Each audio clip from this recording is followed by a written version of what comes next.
Hello, I'm Executive Chef Joseph Schutzel and welcome to our kitchen. Today I'd like to share with you a recipe and procedure for preparing beef liver. It's not an overly complicated thing to do or prepare, but there are some little tricks and tips that if you follow will essentially be a differentiator between a really well prepared beef liver and a not so well prepared beef liver. Because it's not a super difficult task, I'm also including one of my favorite ragouts that pair well with this, and that is an ale and onion ragout. So join me now as I show you how easy this dish is and how flavorful it is. At this time, I'd like to say thank you very much to all the current subscribers. Your support is greatly appreciated. For those of you who have not done so and you enjoy the content, please subscribe to the channel and like the videos and hit that notification bell, be up to date with all of our weekly posts. Let's get cooking.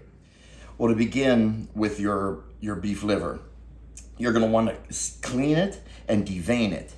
The product that I happened to purchase at the store was already done, which is nice and saves you a lot of time. So we will go ahead and marinate it in milk or buttermilk. The reason is the milk or buttermilk, whichever you choose, will actually help take some of that harsh gaminess out of it, and also it's going to help tenderize. Now we will season with fresh cracked pepper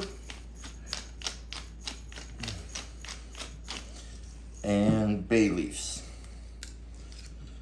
Go ahead and gently mix this, and we're going to set this into the cooler and allow it to marinate for 15 to 30 minutes.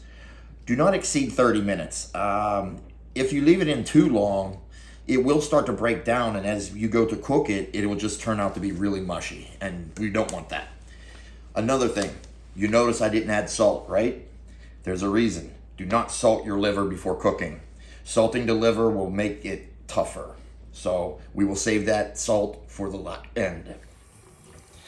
Well, now that they have marinated for 30 minutes, let's go ahead and rinse them off with cold water. And then I'm gonna lay them on a plate lined with some paper towels, and we're gonna pat them dry.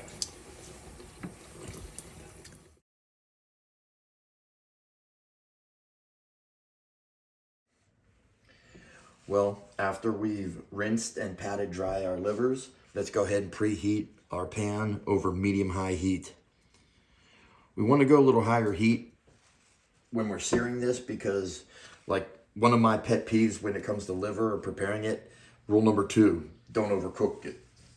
So I have a little bit of flour here that is seasoned with some ground pepper, a little granulated onion and granulated garlic, and a touch of sea salt. So at that point, let's go ahead and dredge our livers into flour, shake off the excess, and let's go ahead and lay it into our pan.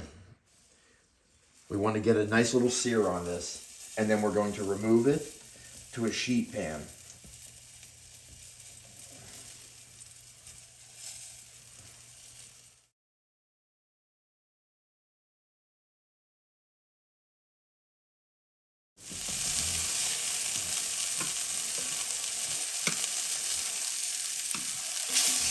Well, now that our livers have been seared and removed, let's go ahead and remove our pan from the heat, and we're gonna wipe it down.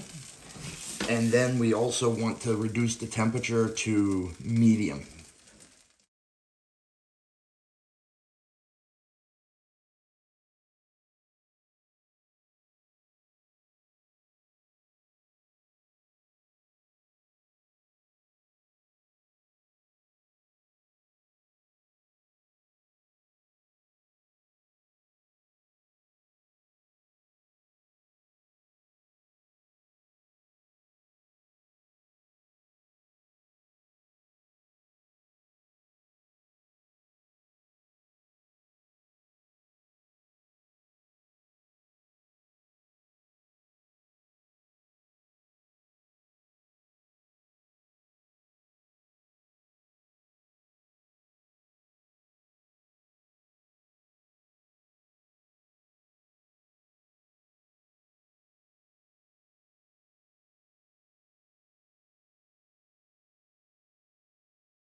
Well, there you have my beef liver with an ale and onion ragout.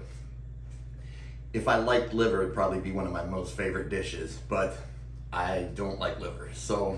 But the smell of it's incredible. Some takeaways with the liver: do not salt it while cooking. Wait until the end because it will make it tougher. Marinating it in the milk does tenderize it and helps tone down some of that, aggressive or earthy flavor. And please don't overcook it. It doesn't take much to cook the livers, so the longer you cook it, keep in mind that the tougher it's going to get. The ale and onion ragout. I absolutely love this dish. I make it with several different beers. I've done it with porters before. My favorite was the Yingling Hershey's chocolate porter. It was incredible. A pale ale, an Indian ale, American ale, whatever you choose. Be careful that sometimes certain beers will turn bitter after cooking them. So if you caramelize your onions on the front side, that'll develop that sweetness, and that helps tone down the bitterness that the beer that you choose may provide. You could always add a pinch of sugar to it as well if you needed to. But with that ale and onion ragout, I've served it many times on a breaded pork chop sandwich, breaded chicken sandwich. I serve it over top of a hamburger. A lamb burger is amazing with it as well. So it's a very versatile sauce for you. Put it with meatloaf, pretty much anything. Well, give it a shot and let me know what you think. That ale and onion ragout, try it on something different if you like, and let me know how it worked for you and your guests. Thanks for joining. You had fun.